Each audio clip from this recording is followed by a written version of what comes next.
Hey, so before we proceed to the next part of the series, I just want to say thanks for joining me up to this point.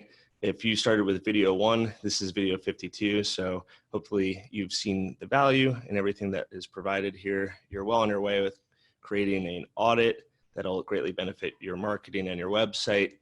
And yeah, really thanks for being a part of this. I could probably see that I've really evolved into my quarantine self. I haven't really had an opportunity to cut my hair just yet. So if you're wondering how that's come about, it's pretty much the time and place for this particular series. So yeah, just thanks again. If you're just joining us now, plenty of videos that are leading up to this point about content, SEO, and on-site and local, and plenty of other things. So, if you're interested in the video content analysis I'm going to do, that's great. But there's also plenty of other content that precedes this. So getting into it, video content analysis.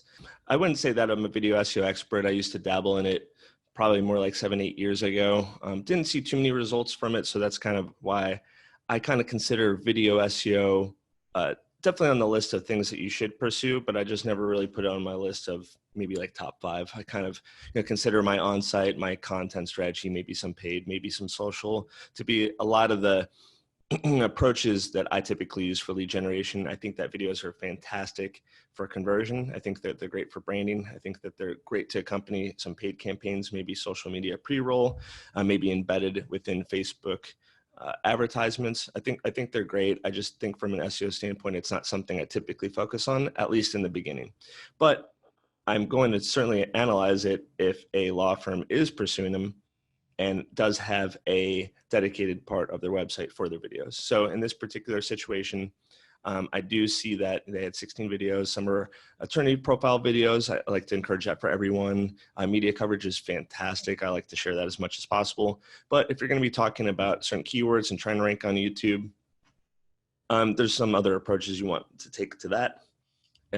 As we know, that very rarely do the thumbnails show up in search results any longer. So you're really going to have to rely on the YouTube being the second most used search engine in the world for that. So I would say that keep videos to about a minute and a half answering a very specific question so you can optimize appropriately. You can certainly take those videos and embed it appropriately on your website. You can share it on social media. And I really do like a great, well-made, well-produced firm overview video featuring that on the homepage or maybe sharing with clients beforehand. Those are typically the things that we analyze when talking about a video content analysis. And so probably these are a few of the things that I mentioned here. Based off of keyword research, it can kind of support a lot of the long-tailed searches that people use. Educational video content, video hubs do get some traffic and do get some navigation on websites. We like the hub. You can do things in playlists. So depending on how to do things in 4 or 5 steps, or maybe diving into a specific subject instead of just talking about criminal defense, how to beat your DUI, or, what are field sobriety tests, and doing a video on each part of it. And yeah, it's kind of a brief overview. Like I said, not really an emphasis when it comes to video, but if a lawyer is pursuing video, we're definitely going to have our input.